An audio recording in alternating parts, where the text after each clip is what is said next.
சக்தி. குரு வாழ்க, பங்காரம்மா வாழ்க.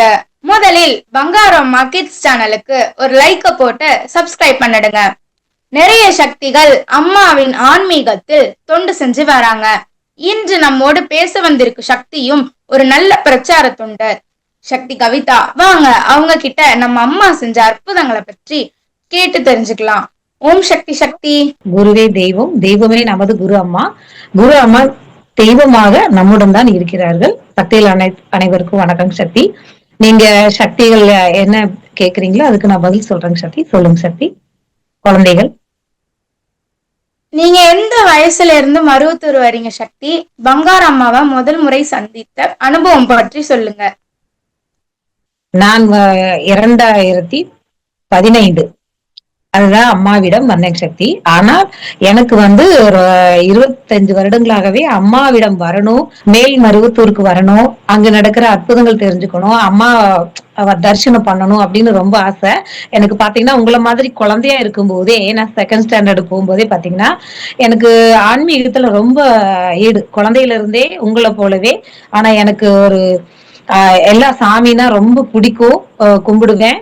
அப்போ இந்த கிருத்திகை விரதம் சொல்லுவாங்க இல்லைங்களா முருகனுக்கு, அப்போ எங்க அம்மா அப்பா பிடிச்சிட்டு இருப்பாங்க. அப்போ அவங்க கூடவே நான் விரதம் இருந்து ஸ்கூலுக்கு போகும்போது காலையில எதுவும் சாப்பிட மாட்டேன், மதியம் எதுவும் சாப்பிட மாட்டேங்க சக்தி.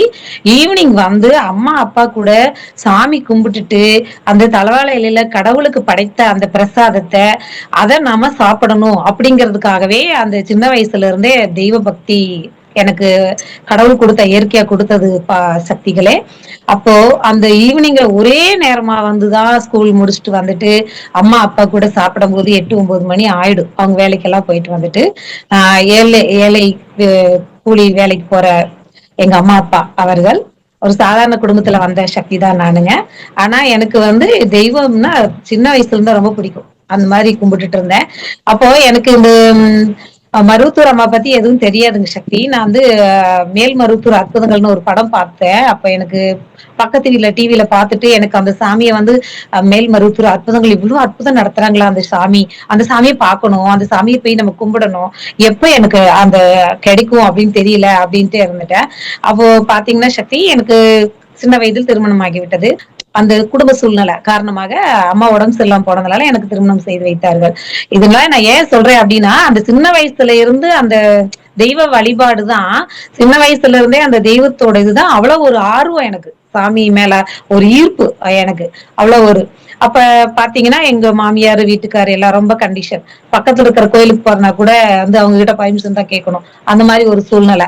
அப்ப பாத்தீங்கன்னா ஒரு தடவை லட்சார்ச்சனைக்காக சக்திகள் ஒரு வசூல் பண்றதுக்கு வந்திருந்தாங்க சக்தி. லட்சார்ச்சனை பண்ணா உங்க குடும்பத்துல பேர் எல்லாம் சொல்லுங்க, அங்க மருவத்தூர்ல அர்ச்சனை லட்சார்ச்சனை பண்ணுவாங்க அப்படின்னு சொல்லிட்டு. அப்போ நான் கேட்டேன், எனக்கு அந்த மேல் மருவத்தூர் போட்டோ எனக்கு தருவீங்களா, வாங்கிட்டு வந்து தருவீங்களா சக்தின்னு கேட்டேன். கண்டிப்பா நாங்க கொண்டுட்டு வந்து தர்றோம் அப்படின்னு சொன்னாங்க சக்தி. ஒரு 25 வருடங்களுக்கு முன்பாக இது நடந்தது. அப்போ அந்த சாமிக்கு நாங்க காணிக்க கொடுத்துட்டு அப்ப எனக்கு போட்டோ கொண்டு வந்து தந்தாங்க சக்தி. அப்போ சும்மா ஒரு அட்டை மாதிரி இருக்கும், ஒரு வெள்ளை கலர் அட்டை. அந்த அட்டையில அம்மாவுடைய அந்த பழைய போட்டோ, நம்ம குரு அம்மா தியான நிலையில இருக்கிறது, சுயம்புவோட அது அட்டையில ஒட்டி இருந்த படம். அப்போ வாங்கி வச்சுட்டு எனக்கு பரவாயில்ல பராசக்தி, எனக்கு இந்த தெய்வத்தோட போட்டோ கிடைச்சிருச்சு அப்படின்னு சொல்லி ரொம்ப சந்தோஷப்பட்டு நான் சாமி கும்பிடுற அந்த பூஜை அறையில கொண்டு வச்சு கும்பிட்டுட்டு இருந்தேன். அப்போ எனக்கு ஒரு சந்தேகம் என்னன்னா, எல்லா சாமியும் தனியாதான் இருப்பாங்க, இவர் யாரு பூஜை பண்றவராட்டக்குது, பூசாரி, தவறாக நினைக்க வேண்டாம் என்னுடைய எண்ணம் அப்பொழுது. யார் இது பூஜை செய்யும் பூசாரி போல இருக்கு, அவர் சாமி பக்கத்திலேயே உட்காந்து சேர்த்து போட்டோ எடுத்து போட்டிருக்காங்க, அந்த மாதிரி ஒரு நினைச்சிட்டாங்க சக்தி. அப்போ சரின்னு ஒரே ஒரு தடவை எனக்கு ஒரு வாய்ப்புகள் கிடைச்சிச்சு.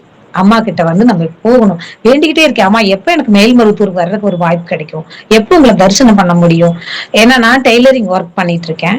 13 வயசுலயே கத்துக்கிட்டதுங்க சக்தி. இப்போ வரைக்கும் டெய்லரிங் ஒர்க் பண்ணிட்டு இருக்கேன். நிறைய துணிகளை தச்சுக்கிட்டே இருப்பாங்க. காலையில இருந்து நைட்டு வரைக்கும் தையல் வேலை மட்டும்தான்.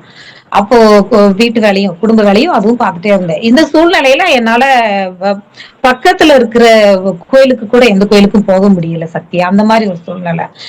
அப்போ எப்படியாவது மேல்மருவத்தூர் ஒரு தடவையாவது எனக்கு எப்படியாவது அம்மா எனக்கு எனக்கு கோயிலுக்கு வர்றதுக்கு நீங்க வழிகாட்டணும். அந்த கோயிலுக்கு வரணும், நான் கும்பிடணும், அந்த அற்புதங்கள்லாம் தெரிஞ்சுக்கணும், அங்க என்ன அற்புதங்கள் இருக்கு இதெல்லாம் தெரிஞ்சுக்கணும்னா ரொம்ப ஆசை, ரொம்ப ஆர்வம். வீட்டுல டெய்லி போட்டோல விளக்கேத்தும் போது கும்பிடும்போது அம்மாவா வீட்டுல படத்திலேயே கும்பிட்டே இருப்பேன். போட்டோவிலேயே சக்தி இருக்கு அப்படிங்கிறத இப்போதான் நான் உணர்ந்தேங்க சக்தி. அப்படி வேண்டிட்டே இருக்கும்போது எனக்கு ஒரு டைம் வந்து ஒரு சக்தி கூப்பிட்டாங்க. நீங்க ரொம்ப நாளா மேல்மருவத்தூர் சாமிகளுக்கு வரணுக்கு ஆசைப்பட்டீங்க இல்லையா? இது 2015ல நடந்தது. வாங்க நாங்களாம் மருவத்தூர் மாலை போட போறோம். வாங்க போய் போட்டுட்டு வந்துடலாம். உடுமலைப்பேட்டையில மன்றம் இருக்கு வாங்கன்னு கூப்பிட்டாங்க. அப்போ என் கணவர்கிட்ட நான் கேட்கணும், ஐயப்ப சாமிக்கு மாலை போட்டிருக்காங்க, அவர்கிட்ட கேட்டுக்கிறேங்க சக்தி. அப்போ அந்த தெய்வத்திட்ட நான் அம்மா கிட்ட என்ன வேண்டிட்டு கேட்ட தெரியுங்களா? அவரு எங்கேயுமே என்ன விடமாட்டாரு. அம்மா முதல்ல எனக்கு ஒரு வாய்ப்பு கிடைச்சிருக்கு, சக்திங்கெல்லாம் சேர்ந்து மாலை போட்டு உங்ககிட்ட இருமுடி எடுத்து வர்றதுக்கு ஒரு வாய்ப்பு கிடைச்சிருக்கு. எனக்கு ரொம்ப வருஷம் ஆசை. எனக்கு எங்க வீட்டுக்காரர் வந்து தடுதல் சொல்லிடக்கூடாது, சரி போயிட்டு வான்னு சொல்லிடணும், என்னை மாலை போட்டுக்க சொல்லி ஒத்துக்கணுமா அப்படின்னு சொல்லி அம்மா முன்னாடி போய் நின்னு வேண்டிட்டு அதுக்கப்புறம் தான் அவருக்கு போன் பண்றேன். எந்த ஒரு தடங்களும் யோசிக்கவே இல்லை. சரி போய் அந்த அக்கா கூட போய் மாலை போட்டு வா அப்படின்னு சொல்லிட்டாரு. எனக்கு அது ஃபர்ஸ்ட் அம்மாவுடைய அந்த அற்புதம் எனக்கு முதல்ல கிடைச்சது. ஏன்னா அவங்க ரொம்ப என்னை வெளியே விட மாட்டாங்க, பக்கத்து கோயிலுக்கு கூட விட மாட்டாங்க. அப்படி ஒரு கண்டிஷனா வச்சிருப்பா இருந்த குடும்பத்துல. அப்படி இருந்தப்ப எனக்கு அப்படி ஒரு சொல்ல முடியாத ஒரு சந்தோஷம், பயங்கரமான ஒரு சந்தோஷம். எனக்கு வாழ்க்கையிலே நான் பிறந்து வளர்ந்தது இவ்வளவு வருஷத்துல எனக்கு முதல் கிடைச்ச சந்தோஷம் அது ஒண்ணுதான் சக்தி. எனக்கு மாலை போடுறதுக்கு கிடைச்ச வாய்ப்பு. அப்போ மாலை போடு, அப்போ அந்த சக்தி கிட்ட சொல்றேன், சக்தி போயிட்டு வர எவ்வளவு செலவாகும்னு கேட்டேன். அவங்க என்னன்னாங்க, இல்லம்மா போயிட்டு வரக்கு எப்படியோ ஒரு 2000 பக்கம் வந்துருவோம், இருமுடி செலவு எல்லாம் சேர்த்து அப்படின்னு சொன்னாங்க. அப்ப நான் சொன்னேன், சக்தி இப்போ கொஞ்சம் சிரமமா இருக்கே, என்ன சக்தி பண்றது அப்படின்னு. அப்ப அவங்க சொன்னாங்க, எங்க வீட்டுல தைக்கிறதுக்கு நிறைய துணி இருக்கு, மருமக துணி எல்லாமே இருக்கு, நான் கொண்டு வந்து தரேன், நீ வந்து தச்சு கொடு, நான் இப்ப அமௌண்ட் கொடுக்குறேன் அப்படின்னாங்க. அதுலயும் பாருங்க, அம்மா எனக்கு அமௌண்ட் நான் ஃபர்ஸ்ட் கடன் வாங்கி வரக்கூடாது அப்படிங்கிற ஒரு மனசுக்குள்ள ஒரு கஷ்டம். ஆனா அவங்க எனக்கு கூலி ஃபர்ஸ்டே கொடுத்துறேன், தைச்சு கொடுன்னு சொல்லி சொல்லிட்டாங்க சக்தி. இந்த மாதிரி அம்மா எனக்கு வழிவகுத்து கொடுத்தாங்க. அது முதல் அனுபவம். ஆனா ஃபர்ஸ்ட் அனுபவம் என்னன்னு கேட்டீங்கன்னா, அங்க வந்து நான் மாலை செலுத்திட்டு எல்லாரும் என்ன வேண்டிக்குவாங்க, நான் நான் அம்மாட்ட வேண்டியதுட்டதை என்னால மறக்க முடியாது. அம்மா கிட்ட எல்லாரும் கழுத்துல பேட்ச் போட்டு நின்றுட்டு இருந்தாங்க. இந்த மாதிரி நாமளும் பேட்ச் போட்டுட்டு இங்க வந்து பணி செய்யணும், இப்படி எல்லாம் ஒரு வாய்ப்பு எனக்கு கொடுப்பீங்களா அம்மா? இதுதான் என்னோட ஃபர்ஸ்ட் இதே அம்மா கிட்ட கேட்டது.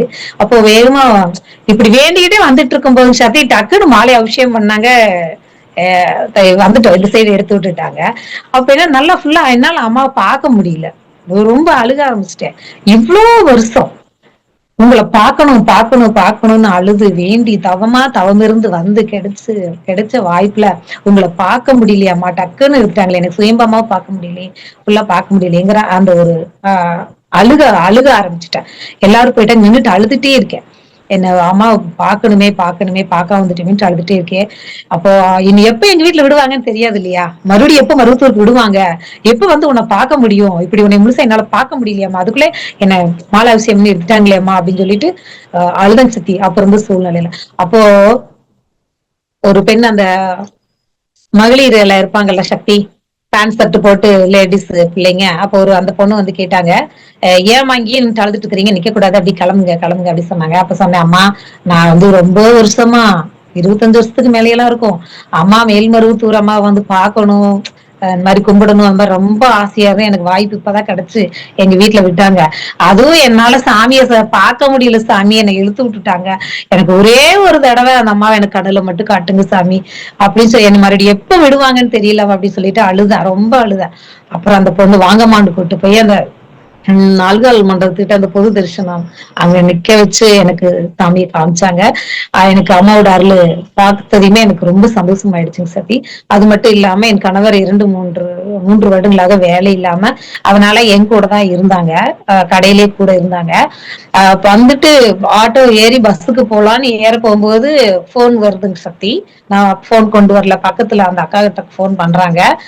போன் பண்ண உடனேயுமே எங்க வீட்டுக்காரர் சொல்றாரு, யாரும் தெரியல, என்னை வந்து கதவை தட்டி எழுப்புனாங்க, யாரோ உங்க சொந்தக்காரமா, பேர் சண்முகன்னு சொன்னாங்க, டிரைவர் வேலைக்கு ஆள் இல்லையாமா, இப்பவே வான்னு சொல்லி கூப்பிடுறாங்கம்மா கவிதா அப்படின்னு சொல்லி போன் பண்ணாரு.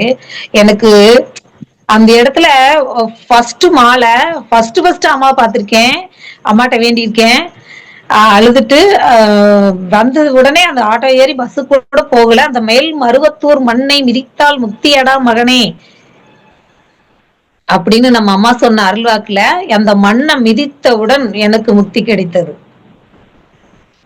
முக்தி கிடைச்சு அவன் எனக்கு போன் வந்ததையும் அவன் அவ்வளவு ஒரு சந்தோஷம், பேச்சே வரல. அப்ப வந்து அம்மா ஏங்க இந்த இடத்துல ஒரு 200 பணம் இருக்குங்க, எடுத்துட்டு போய் உடனே வேலைக்கு ஜாயின் பண்ணிருங்க அப்படின்னு சொல்லிட்டு அந்த முதல் வருஷத்துலயே அம்மா கிட்ட வந்ததுமே என் கணவர் வேலை இல்லாம இருந்த அவருக்கு வேலை கிடைச்சது. ஆனா என்னுடைய வேண்டுதல் நான் இங்க வந்து பணி செய்யணும், இந்த மாதிரி ஒரு பேட்ச் போட்டுட்டு எனக்கு பணி செய்யணும் அப்படின்னு அம்மா கிட்ட கேட்ட அந்த வேண்டுதல் அதுவும் மறு வருடமே கிடைச்சதுங்க சத்தி. அம்மா இன்னொரு முக்கியமான விஷயம் என்னன்னா என்னால மறக்க முடியாதது, அந்த தூரத்துல இருந்து பார்த்தாலும் அம்மாவை கொஞ்சம் முகம் மட்டும்தான் எனக்கு பார்க்க முடிஞ்சிச்சு. ஏன்னா சக்தியை மாலாபிஷேகம் பண்ணிட்டு போயிட்டே இருக்காங்க. அப்ப அம்மாட்ட கேக்குறேன், ஆமா உங்க வாசப்படிக்கு பக்கத்துல நின்னு பணி செய்யற பாக்கியம் கிடைக்குமா? ஒரே ஒரு நாள் தாயி உன் சுயம்புவோட அம்மா உன்னையோட சேர்த்து அந்த அலங்காரத்தை உங்களை நான் பார்க்கணும், அந்த பாக்கியம் மட்டும் எனக்கு தருவியா அம்மா? எப்பமா தருவ? இனி எப்ப என்ன எங்க வீட்டுல இருந்து விடுவாங்கன்னு தெரியல, எனக்கு அந்த அருள் தரிசனம் ஃபுல்லா எனக்கு கிடைக்கணுமா, எனக்கு எப்பமா அருள் தருவீங்கன்னு அந்த மனக்குறை. இது வேலை ஒரு பக்கம் கிடைச்ச ஒரு சந்தோஷம் இருந்தாலும் அம்மாவை முழுமையா பார்த்த அந்த தரிசனம் கிடைக்கலங்கிற அந்த மன ஏக்கம் ஏக்கம் தனிப்பாய் போற்றிவோம் அப்படின்னு அம்மா சொன்னது போல எனக்கு ஒரு 3 மாதங்கள் கழித்து ஒரு சக்தி அந்த என்னைய மருவத்தூர் அழைச்சிட்டு வந்த சக்தி எனக்கு கால் பண்ணாங்க. இந்த மாதிரி மேல் மருவத்தூர்ல கருவறைப்பணிக்கு போகணும், வரையாமா அப்படின்னு சொல்லி கேட்டாங்க சக்தி. கருவறைப்பணியா அப்படின்னா என்னங்க சக்தி அப்படின்னு. அங்க போனா அம்மாவுக்கு வந்து நம்ம நைட்டே அங்க போய் உட்காந்துருவோம், அபிஷேகம் அலங்காரம் சுத்தியில இருக்கிற சாமிகளுக்கு பண்றது, கூட்ட துடைக்க, அந்த மாதிரி கருவறைப்பணிக்கோ ஆலயத்து ஃபுல்லா வேலை பணி செய்யணும். சாமியை பக்கத்துல பார்க்க முடியுமா, பக்கத்துல இருந்து ஒரு நிமிஷம் பார்க்க முடியுமா அப்படின்னு கேட்டேன். தாராளமா பார்க்கலாம், நீங்க உங்களுக்கு பேட்ச் கொடுப்பாங்க, பேட்ச் போடுங்க, நீ பக்கத்துல சாமியை பார்க்கலாம். ஓ பேட்ச் கொடுப்பாங்களா, கழுத்துல போட்டுக்கிட்டா சாமி பக்கத்துல போலாமா அப்படின்லாம் கேக்குறேன். ஏன்னா எனக்கு எதுவும் தெரியாது இல்லையா, அதனால கேட்ட கேள்விகள்.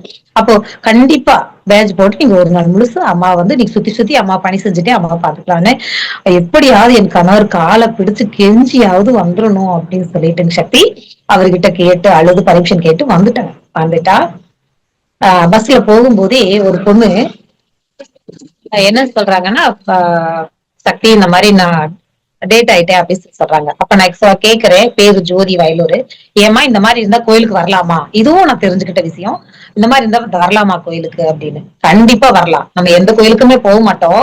ஆனா மேல் மருவத்தூர் அம்மா வந்து இதுக்கு விதி விலக்கு அல்ல. பறவைகள் மிருகங்கள் முதல் கொண்டு அப்ப நமக்கு பெண்களுக்கும் இது வந்து மாதவிடாய் வந்து ஒரு இயற்கையே சொல்லி அம்மா வந்து இதுக்கு ஒரு விளக்கையில கண்டிப்பா வரலாம் அப்படி சொல்லி அம்மா சொல்லிட்டாங்க சத்தின்னு அவங்க சொன்னாங்க. அப்புறம் அவங்க போயிட்டு சத்தி எல்லாரையும் நைட்டு சுருக்கமா சாப்பிட சொல்லி போனதையுமே எல்லாரும் உட்காந்துருக்கோம். அந்த இருக்கிற சக்திங்க எல்லாம் பங்கி தனித்தனியா அனுப்பிச்சு விட்டாங்க பணிக்கு. நான் மட்டும் உட்காந்துட்டே இருக்கேன், புதுசா போயிருக்கேன், அதனால எனக்கு எதுவும் தெரியாது. அப்போ எனக்கு எந்த ஒரு வேலையும் கொடுக்கல. ஆனா அம்மா அபிஷேகம் பண்ணும்போது உட்காந்து பாக்கலான்னு உட்காந்துட்டு இருக்கேன். அப்போ அந்த பொண்ணு ஒரு குடத்தை தூக்க முடியாம சுமந்துகிட்டு போகுது கன்னியாகுமரி, ரொம்ப சமக்கவே முடியாம ரொம்ப கஷ்டப்பட்டு, வயிறு கொஞ்சம் தொப்பை குண்டா இருக்கும்.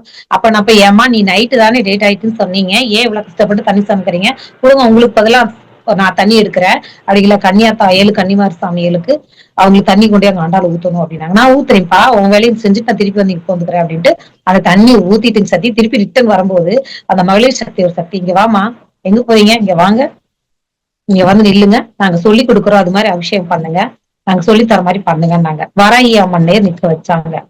சாமியை தொடலாமா, சாமியை தொடலாம், அபிஷேகம் பண்ணலாம். எனக்கு பேச்சு வார்த்தையும் வரல, மெய்சிலுத்துருச்சு அந்த தெய்வத்தை தொடும் போதும் அபிஷேகம் பண்ணும் போதும். அதுல ஒரு அனுபவம் சக்தி முதல்ல எனக்கு மருவத்தூர்ல கிடைச்சது. சாமியை தொட்டு அபிஷேகம் பண்ற அந்த ஒரு பாக்கியம் கிடைச்சது. இன்னும் வந்து மறுபடியும் திரும்ப உட்கார்ந்துட்டேன். நான் அம்மா கிட்ட கேட்ட அந்த ஒரு கேள்வி இருக்கே, உன்னை ஒரு பக்கத்துல இருந்து பாக்கணும் அப்படிங்கிறது, அம்மாட்ட நான் கேட்ட அந்த ஏக்கம், அது உட்கார்ந்துட்டே இருந்தேன் சக்தி. அப்போ வந்து பாத்தீங்கன்னா அந்த கருவறையில ஒரு இன்சார்ஜா இருக்கிறவங்க, ஏமா நீ மட்டும் கொண்டு இருக்க, எங்க பண்ணி செய்யலையா, இன்னும் யாரும் எதுவும் சொல்லிங்க சக்தி அப்படின்னு சொல்லும்போது, இங்க வாங்க அப்படின்னு கூப்பிட்டு அம்மாவுடைய வாசப்படி நேர் பக்கத்துல நின்று லைன் அனுப்புற இடத்துல நிக்க வச்சு, இங்க வர்றவங்களை அனுப்பிட்டே இருங்க, பொருள் கொடுத்தாங்கன்னா வாங்கி வாசப்படியில வச்சு எடுத்து கொடுங்க, இங்க குடுத்துட்டாங்கன்னா அதை அந்த பக்கம் வச்சிருங்கன்னு சொல்லி கொடுக்கும் போது, நான் அந்த லைன் அனுப்புறதுக்கு அம்மா வாசப்படிக்கு முன்னாடி போய் நிற்கும் போது, சின்ன வயசுல இருந்து எவ்வளவு தெய்வத்தை கும்பிட்டேன், எவ்வளவு கஷ்டம்னு அழுதேன், என்னவெல்லாம் வேண்டிக்கிட்டேன், என்னவெல்லாம் கேட்டேன், எதுவுமே நிறைவேறல, எதுவுமே உடனே நடக்கல. எந்த ஒரு தெய்வமும் எனக்கு அந்த நான் கும்பிட்டதுக்கு, அந்த விரதம் இருந்ததுகளுக்கும், நான் வேண்டினதுக்கும் இப்படி நடந்துச்சு அப்படிங்கிற அந்த உணர்வு அந்த எதுவுமே ஏற்படல, எதுவுமே ஏற்படுத்தி தரல எந்த தெய்வம். நான் எந்த தெய்வத்தையும் குறை சொல்ல வரல, இப்பவும் கும்பிடுறேன், இல்லைன்னு சொல்லல. ஆனால் மேல்மருவத்தூர் ஆதிபராசக்தி நமது அன்னை அவர்கள் இருக்கும் சக்தி, இரக்க குணம், பெண் தெய்வமாச்சே, ரொம்ப இரக்க குணம். மேல்மருவத்தூர் நம்ம அம்மாவுக்கு இந்த உலகத்துல எந்த ஒரு தெய்வங்களுக்கு ஈடு இல்லை, அம்மாதான் உலகத்துக்கே தாய் அப்படிங்கறத உணர்ந்து எனக்கு அழுகதான் வந்துச்சு சக்தி. அந்த நான் கேட்ட 3 மாதத்தில் என்னை அந்த வாசப்படி அருகில் நிக்க வைத்து பணி செய்ய வச்சு எனக்கு காட்சி கொடுத்தார்கள். இதுல பாத்தீங்கன்னா அந்த நைட் 1 மணிக்கு போனது, நான் 11 மணி 12 மணி அளவு அந்த இடத்தை விட்டு நகரல. ஏன்னு கேட்டா, நான் அந்த பக்கம் போயிட்டேன்னா வேற யாரையாவது வந்து நின்றுவாங்க, அப்போ எனக்கு அம்மா பக்கத்துல நிக்கிற வாய்ப்பு கிடைக்காம போயிடும் அப்படின்னு சொல்லிட்டு நான் அது போகவே இல்லைங்க சக்தி. அப்ப ஒரு சக்தி நான் மனசுக்குள்ள நினைச்சுட்டேன், போக கூடாதுன்னு இங்கே நிக்கணும், போயிட்டோம்னா மாத்திருவாங்க. 2வது பசிக்குது, ரெஸ்ட் ரூம் போகணும், பசியும் ஆகுது அம்மா, ஆனா உன்னை விட்டு போறதுக்கு எனக்கு மனசு இல்லம்மா, வேற யாரும் நிக்க வச்சுட்டா என்னம்மா பண்றதுன்னு மனசுக்குள்ள அம்மாட்ட கேட்டுட்டு இருக்கேன். அப்ப அந்த ஒரு சக்தி வந்து கேக்குறாங்க, நீ இன்னும் ரெஸ்ட் ரூம் கூட போகவே இல்லையே, சாப்பிட கூட போகவே இல்லையே, போய் சாப்பிட்டு வா, ரெஸ்ட் ரூம் போயிட்டு சாப்பிட்டு வா, கவலைப்படாத, இந்த இடத்துல வேற யாரையும் போட மாட்டேன், நீ வர வரைக்கும் இருப்பாங்க, நீ வந்ததும் நான் மாத்தி விட்டுருவேன் அப்படின்னாங்க. எப்படி சக்தி இதெல்லாம்? மனசுக்குள்ள நினைத்தத அப்படியே ஆப்போசிட்ல இருக்கிற சக்தி பேசுறாங்க. எப்படி எப்படி அம்மாவுடைய அருள், அம்மாவுடைய அற்புதங்கள், தன் பிள்ளைக்கு என்ன வேணும், தன் பிள்ளைக்கு பசிக்குதா, தன் பிள்ளை என்ன நினைக்குதா, இது எல்லாம் உணர்ந்து அப்பதான் எனக்கு ரொம்ப ஈர்ப்பு, அம்மா மேல ஒரு பக்தி, பாசம், அன்பு எல்லாம் அதிகம் ஆச்சு. சரிங்களா சக்தி? அதுல இருந்து இப்போ வரைக்கும் இந்த 10 வருட காலங்களாக எல்லா விழா காலங்களுக்கும் பணிக்கு போய்கொண்டே இருக்கிறேன். அம்மா எனக்கு ஒரு நாள் வீட்டுல பர்மிஷன் கொடுக்காத போது நிறைய அற்புதங்களை நடத்தி, எங்கள் வீட்டுல அவருக்கும் கணவருக்கும் நிறைய அற்புதங்களையும் நடத்தி அவருக்கும் அம்மானா வந்து கும்பிட வச்சு அவரையும் பணி செய்ய வச்சு, என் பிள்ளைகளும் வந்து பணி செய்து இன்று அம்மா கிட்ட வந்துட்டே இருக்கேன். 2 மாதங்கள் அங்க தங்கி பணி செய்யற வாய்ப்புகளும் அந்த அம்மா எனக்கு கொடுத்திருக்கிறாங்கன்னா, 7 ஜென்மத்துக்கும் நான் இன்னும் கடமைப்பட்டிருக்கிறேன். இன்னும் எத்தனை ஜென்மங்கள் எடுத்தாலும் அம்மாவின் பாதங்களில் பணி செய்து கொண்டே இருக்க வேண்டும். இந்த ஜென்மத்திலும் ஆயுசு இருக்க வரைக்கும் அம்மா பாதத்துல பணி செஞ்சுட்டே இருக்கணும் தான் என்னோட வேண்டுதல். சக்திகளை நீங்கள் கேட்ட இந்த கேள்விக்கு பதில் சொல்லிட்டேன். அடுத்து என்ன கேள்வின்னு கேளுங்க சக்தி, சொல்றாங்க.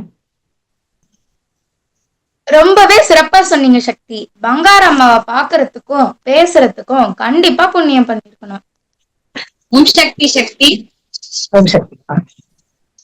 உங்க பிள்ளைங்களுக்கு அம்மாவின் ஆன்மீகத்தில் ஈடுபாடு உண்டா சக்தி? அதை பத்தி கொஞ்சம் சொல்றீங்க? கண்டிப்பா சக்தி. என் பிள்ளைகளுக்கு நான் லீவ்ல வந்து எனக்கு கிடைச்ச வாய்ப்பு வந்து எனக்கு அங்க பணி செய்ய வாய்ப்பு அம்மா கொடுத்தாங்க இல்லைங்களா பிரச்சாரத்துல. அப்போ பிள்ளைங்களையும் கூட்டு போய் ஆன்மீகத்துல சின்ன வயசுல இருந்தே அவங்களுக்கு ஆன்மீகம் சொல்லி கொடுத்துட்டு தான் வந்துட்டு இருக்கேன். இருந்தாலும் நம்ம மருவத்தூர் அம்மா கிட்ட அழைச்சிட்டு வரணும்னு சொல்லி 10th லீவ்ல 9th லீவ்ல இந்த மாதிரி +2 லீவ்ல இந்த மாதிரி 2 நாள் 3 நாள் மட்டும் பணிக்கு அழைச்சிட்டு வந்திருக்கேன். அப்போ எங்க பையன் மெயின் ஆபீஸ்ல பெரிய பையன் இருப்பான், சின்ன பையன் வந்து இந்த பஸ் பார்க்கிங் இந்த மாதிரி ஒரு இடங்கள்ல அனுப்பிச்சு விட்டுருவாங்க, கூட சக்தியோட அனுப்பிச்சு விட்டுருவாங்க. இருந்தாலும் ஃபர்ஸ்ட் டைமே பையனை தனியா அனுப்புறதான, அம்மா சரிங்கம்மா நான் சக்தி கூட போய் நான் பண்றேங்கம்மா அப்படின்னு சொல்லிட்டு போவான். முதல்ல எப்படி இவன் போய் மைக் புடிச்சு பேச போறான், எப்படி பணி செய்ய போறான் அப்படின்னு யோசிச்சேங்க சக்தி. ஆனா பரவாயில்ல, அவங்க எல்லாரும் சொன்னாங்க, உங்க பையன் உங்களை மாதிரியே நல்லா பண்றாரு, நல்லா ஒரு இறக்க குணம், யாராவது மிஸ் பண்ணிட்டாங்க காணோம் அப்படின்னு சொன்னா ரொம்ப ஒரு இதா எடுத்து பண்றாருன்னு. உடனே எனக்கு கால் பண்ணுவான், அம்மா இந்த பாட்டி பேரு ஊர் எல்லாம் சொல்லுவான், அம்மா மெசேஜ் உங்களுக்கு பண்ணிருக்கேன், நீங்க உடனே இந்த பாட்டிக்கு எல்லா பக்கம் அலௌன்ஸ் பண்ணீங்கம்மா, எந்தெந்த பூத்துல யாரா இருக்காங்களோ சொல்லி சீக்கிரமா இந்த பாட்டி கூட வந்தவங்கள கண்டுபிடிச்சு கொடுங்கம்மா, பாவமா இருக்குங்கம்மா, அழுகுறாங்கம்மா. நான் தான் சொன்னேன், அழுகாதீங்க பாட்டி. எங்க அம்மாவும் அங்க மெயின் தகவல் மையத்துல இருக்காங்க. எங்க அம்மாவும் சொல்லுவாங்க, நாங்க எல்லா இடம் சொல்லி உங்களை கண்டுபிடிச்சு கொடுத்துறோம் அப்படின்னு சொல்லி ரொம்ப ஒரு மாதிரி ஃபீல் பண்ணுவான்.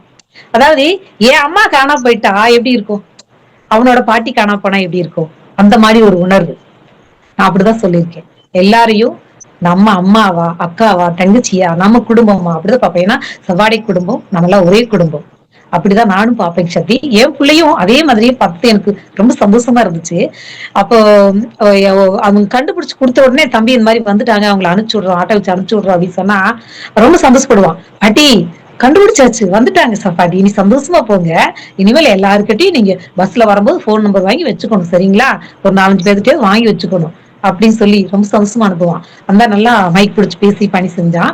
அது அந்த பணிக்கு பலன் வந்து பாத்தீங்கன்னா சக்தி, சின்ன பையன், சின்ன அனுபவம் ஷார்ட்டாவே சொல்லிடுறேங்க. +2 முடிச்ச உடனே என் பையனுக்கு, அம்மா எனக்கு கோயம்புத்தூர்ல படிக்கணும்னு ஆசை.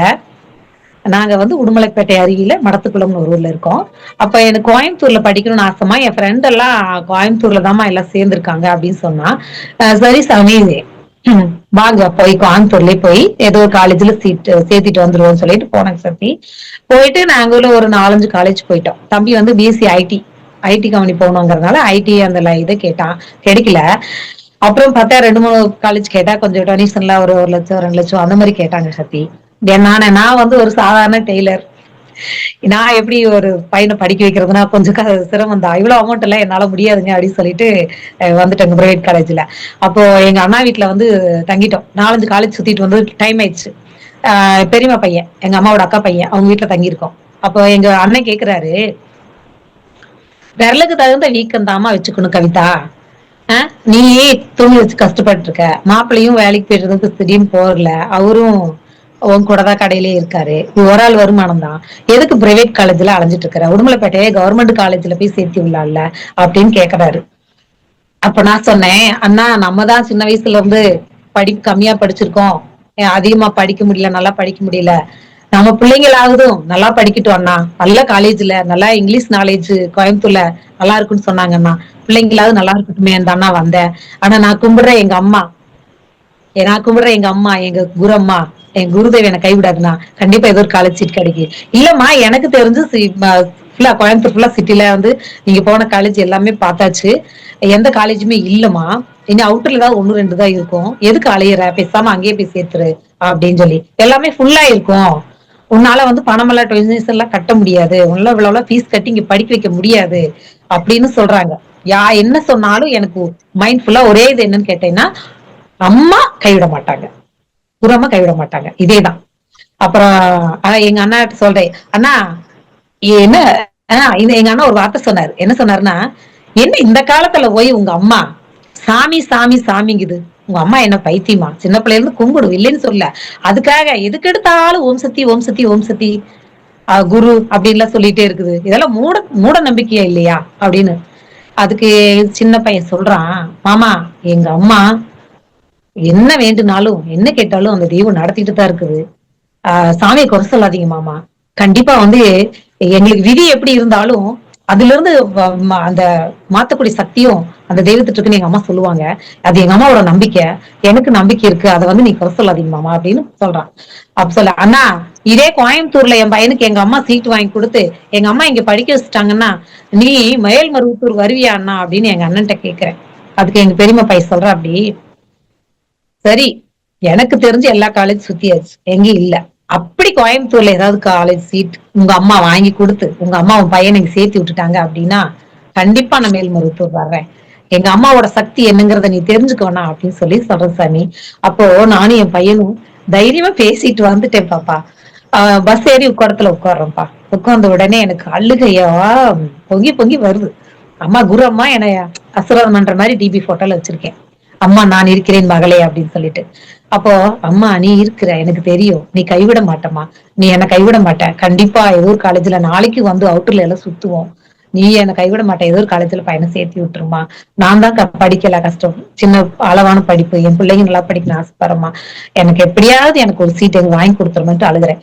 பையன், அம்மா அழுகாதீங்கம்மா, எல்லாரும் பாக்குறாங்க நீங்க அழுகிறதவே, கம்முன்னு இருங்கம்மா, நீங்க தானே சொல்லுவீங்க எல்லாருக்கும் தலையில என்ன எழுதி இருக்கோ அந்த விதி போலதான் நடக்கும்னு சொல்லுவீங்க, அது போல எனக்கு எப்படி அமைப்போ அது வரை இருக்கட்டும். நான் உடுமலையில போய் கவர்மெண்ட் காலேஜ்ல சேர்ந்துக்கிறேங்கம்மா, நீங்க அழுகாதீங்கம்மா அப்படின்னு சொல்றான்.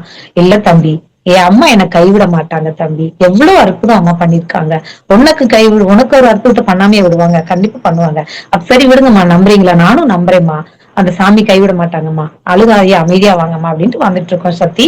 ஒரு 12 கிலோமீட்டர் பக்கம் வந்துட்டோம் சக்தி. பணத்தை கையில வச்சுட்டே உட்காந்துட்டு இருக்கேன். மடத்துக்குளத்துக்கு டிக்கெட் எடுக்க கோயம்புத்தூர்ல இருந்து மடத்துக்குளம் வரைக்கும் 200 கையில வச்சுட்டு உட்காந்துட்டே இருக்கேன் சத்தி. அந்த கண்டக்டர் எல்லா இடத்தையும் சீட் போட்டார், பஸ் ஃபுல்லா சீட் போட்டாரு சத்தி. ஆனா எங்கிட்டையும் என் பையன்கிட்டையும் மட்டும் டிக்கெட் கேட்கவே இல்லை. இது வந்து பெரிய அதிசயம், ஆச்சரியம். எனக்கும் என் பையனுக்கு இப்ப வரைக்கும் ஒரு திகப்பா இருக்கு. என்னன்னு கேட்டீங்கன்னா, அந்த ரத்தனம் காலேஜ்னு ஒரு காலேஜ் இருக்கு ஈச்சனாரிக்கு கொஞ்சம் பக்கம். அங்க ஸ்டாப் கிடையாது. இப்ப நம்ம அம்மாவுடைய சித்தர்பேட மெயின் கேட்ல இருந்து உணவு கூட வரைக்கும் இருக்குங்க இல்லையா தூரம், அது போல அவ்வளவு தூரத்துலதான் உணவு கூட அளவுல ஸ்டாப். அம்மாவோட சித்தர்பேட மெயின் கேட்ல அங்கதான் காலேஜ். ஒரு தூரத்தை சொல்றேன் சத்தி. அந்த காலேஜ்ல ஸ்டாப் நிக்காது பஸ். ஆனா ஒரு ஆபீசர் இறங்குறதுக்காக அங்க நிக்குதுங்க. அம்மா நிறுத்துறாங்க, இதுதான் உண்மை. அந்த ஆபீசர் நான் எங்க பஸ்ல ஏற வச்சு அங்க நிறுத்துறாங்க. நிறுத்தினது நான் கரெக்டா பையன் திரும்பி பார்த்துட்டு, அம்மா அம்மா இங்க ஒரு ஆர்ட்ஸ் காலேஜ் இருக்குமா அப்படிங்க. சரி சரி இறங்கு இறங்கு, டக்குன்னு இறங்கு, போவோம் போய் பார்ப்போம் அப்ப கேட்டுப்போம். அம்மாவதான் நாம காட்டியிருக்காங்க. இறங்கு. கண்டக்டர்கிட்ட போய், தம்பி டிக்கெட்டு நாங்க கீழே இறங்கிறோம். அப்படியே திகப்பா தேடுறான் இந்த கண்டக்டர். எந்த சீட்ல உட்காந்துட்டு இருந்தீங்க? எங்க உட்காந்துட்டு இருந்தீங்க? நீங்க டிக்கெட்டையே எடுக்கவே இல்லை. எனக்கு பணத்தை கையில வச்சு கொண்டுட்டே இருந்தேன். நீங்க பக்கத்து சீட்ல, முன்னாடி சீட்ல, பின்னாடி சீட்ல எல்லாம் டிக்கெட் வாங்குனீங்க, எங்கிட்ட நீங்க டிக்கெட்டே குடுக்கல, காசும் வாங்கல தம்பி அப்படின்னு சொல்லி சொல்றேன். இல்லம்மா, பஸ்ஸுக்குள்ளேயே நீங்க இல்ல, நான் உங்களை பார்க்கவே இல்ல, உங்க பையனையும் உங்களையும் நான் பார்க்கவே இல்லை அப்படிங்கிறாங்க. அப்போ என்ன தெரிஞ்சிருக்கு பாருங்க சக்திகளா. எங்கிட்ட அமௌண்ட் கம்மியா தான் இருக்கு. நான் கோயம்புத்தூர்ல இருந்து உடுமலை மடத்துக்குளத்துக்கு நான் பஸ் டிக்கெட் எடுத்திருந்தேன்னா எனக்கு 200 செலவாயிருக்கும். திரும்ப ரிட்டர்ன் வரும்போது எனக்கு என்னோட சூழ்நிலை அம்மா புரிஞ்சுட்டு அந்த கண்டக்டர் கண்ணுல எங்க 2 பேரையும் மட்டும் தெரியாம எனக்கு எல்லாம் மறைச்சு வச்சிருந்திருக்காங்க அம்மா. இது எவ்வளவு பெரிய அதிசயம், அற்புதம் பாத்தீங்களா சக்திகளே. ஒரு ஏழைக்கு எப்படி எல்லாம் அம்மா உதவுறாங்கன்னு பாருங்களேன். அப்ப எனக்கு அழுதா வந்து அந்த பையன், சரி சரி விடுங்க, இறங்குங்க, டைம் இல்ல, இறங்கிக்கங்க, டிக்கெட் வேண்டாம், இறங்கிக்கங்கன்னு இறக்கி விட்டான். டிக்கெட்டும் வாங்கல, இறக்கி விட்டாங்க. ஆனா அந்த கண்டக்டர் அப்படி சாக்கா இருக்கான், அதிர்ச்சியா இருக்கான். இவ்வளவு பேர்ல எல்லார்கிட்டையும் டிக்கெட் வாங்கினா இவங்க 2 பேரும் எங்க உட்காந்துருந்தாங்க, எந்த சீட்ல உட்காந்துருந்தீங்க, நான் அந்த சீட்டை காட்டுறேன். அப்படியே அவன் சாக்காகுறான், நம்ம இவங்களை பார்க்கவே இல்லையே அப்படின்னு. அப்படி ஒரு அதிசயத்தை அம்மா நடத்தினாங்க சக்தி. அப்போ அந்த காலேஜ்ல போகும்போது அங்கேயும் ஒரு அற்புதத்தை அம்மா நடத்தினாங்க. 2 சீட்டு தான் இருக்கு, அது எம்எல்ஏ சிவர்ஸ்ல இருக்குதுமா, சாரிங்கம்மா நீங்க வேற குரூப் எடுத்துக்கோங்க அப்படிங்கிறாங்க. அப்ப என் பையன் சொல்றா, இல்லம்மா நான் ஐடி வேலைக்கு தான் போகணும், அதுலதான் சம்பாதிக்க முடியும், உங்களை வந்து டெய்லரிங் வேலையில இருந்து ஓய்வு கொடுத்து உங்களுக்கு ரெஸ்ட் கொடுக்கணும், அதனால நான் அதுதான் எடுப்பேன், எனக்கு அதுதான் வேணும்னு என் பையன் சொல்றான். அப்புறம் அங்கேயும் பார்த்தா அழுகுற, சக்தி எப்படியாவது உதவி பண்ணுங்க சக்தி அப்படின்னு. சரிங்கம்மா அழுகாதீங்க, வெயிட் பண்ணுங்க, நான் பேசிட்டு கூப்பிடுறேன் அப்படின்னு சொல்லி சொல்லிட்டாங்க. அப்ப அந்த காலேஜுடைய அந்த மேனேஜ்மெண்ட் பாக்குற அந்த சக்தி மேனேஜரு அவருடைய சிபாரிசுல என் பையனுக்கு அந்த சீட் கொடுக்கிறாரு. இது இன்னொரு அதிசயம் அம்மா என்ன பண்ணனாங்க தெரியுங்களா சக்தி. நான் வந்து என் கணவருக்கு வேலை இல்லை, நான் டெய்லரிங் பண்ணிதான் பையனை படிக்க வைக்கிறேன் அப்படிங்கும் போது ஏழ்மையில் இருக்கிறோம்னு சொல்லிட்டு ஏதோ ஒரு சர்டிபிகேட், எனக்கு படிப்பு தெரியாது சக்தி அதிகம், அது ஒரு சர்டிபிகேட் மாதிரி இது கொடுத்து அப்ளிகேஷன்ல எனக்கு கையெழுத்து போட சொன்னாங்க ஃபுல் பண்ணி. அப்புறம் இன்னும் பாத்தீங்கன்னா சக்தி, என் பையன் வந்து மார்க் வந்து நிறைய எடுத்திருந்தான். செகண்ட் மார்க், தேர்ட் மார்க் அந்த மாதிரி சொல்லுவாங்க இல்லைங்களா. அதனால மார்க் அதிகமா இருக்கிறதுனால பாதி பீஸ் கட்டினா போதும்ட்டாங்க. பஸ், காலேஜ் பஸ்ஸுக்கும் பாதி கட்டினா போதும்னு சொல்லிட்டாங்க சக்தி. பாதியிலையும் 1/4 மடங்கு கட்டினா போதும்ட்டாங்க. அப்ப எனக்கு இப்ப எவ்வளவு ஒரு, என் பையனுக்கு ரொம்ப அதிசயம், ஆச்சரியம். எப்படி இவ்வளவு பீஸ் கம்மி பண்றாங்க, பாதிக்கு பாதி கம்மி பண்ணிட்டாங்க, இந்த மார்க்குக்கு இவ்வளவு கம்மின்னு சொல்லிட்டாங்க சக்தி. இவ்வளவு அற்புதம். பணி செய்தால் பலன் உண்டு அப்படிங்கிறது. என் பையனும் வந்து அந்த லீவ்ல 3 நாள் பிரச்சாரம் பேசி பணி செஞ்சதுனால அவனுக்கு நான் அம்மா அங்க சீட் வாங்கி கொடுத்து ரத்னம் காலேஜ் கோயம்புத்தூர்ல 3 வருஷம் முடிச்சிட்டேன் சக்தி. ஒரு நாள் கூட தம்பி வீட்டுல இல்லைங்க. மறுநாளே ஐடி கம்பெனில இருந்து 3 என்ட்ரன்ஸ் வச்சு அவனுக்கு பாஸ் பண்ணணும். அப்ப அம்மா கேக்குறான், அம்மாக்கு இந்த மாதிரி என்னச்சுன்னா ஒண்ணு ஃபெயில் ஆயிட்டாலும் எனக்கு அந்த கம்பெனில வேலை கிடைக்காதுமா. சிடிஎஸ் கம்பெனி அது உலகம் பூரா இருக்கு, நல்ல சம்பளம் கொடுப்பாங்க அப்படின்னு புலம்புறா. அப்ப சொன்னேன், அம்மா இருக்கும்போது நீ ஏன் கவலைப்படுற?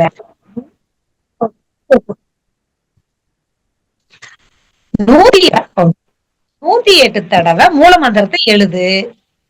அம்மா கூடவே வந்து உனக்கு அந்த எக்ஸாம் எல்லாம் எழுத வச்சு பாஸ் பண்ண வச்சு வேலை வாங்கி தருவாங்க அப்படின்னு சொல்லும்போது, உட்கார்ந்த இடத்துல எழுதுனாங்க சக்திகளே. 108 தடவை ஒரு நோட் போட்டு மூல மந்திரத்தை எழுதலாம். எழுதி முடிச்சுட்டு நம்ம குரு அம்மாவை வேண்டிட்டு அம்மாவை வேண்டிட்டு போனா, அதே போலவே பாஸ் ஆயிட்டான். இப்போ ஐடி கம்பெனில மாசம் 40,000 சம்பளம் வாங்கிட்டு இருக்கான், எல்லாம் அம்மாவோட அருளால. அதே போல பெரிய பையனும் அப்படித்தான். அவனும் 3 நாட்கள் வந்து மைக் பிடிச்சு அவனும் பிரச்சாரம் பண்ணனான், அவனும் பேசினான். அவனுக்கு வந்து தம்பிக்கும் பிரைவேட் பேங்க்ல தான் வேலை, அவனும் நல்லா சம்பளம் வாங்கிட்டு இருக்கான். அவனுக்கு அம்மா நடத்திய அற்புதத்தை கேட்டீங்கன்னா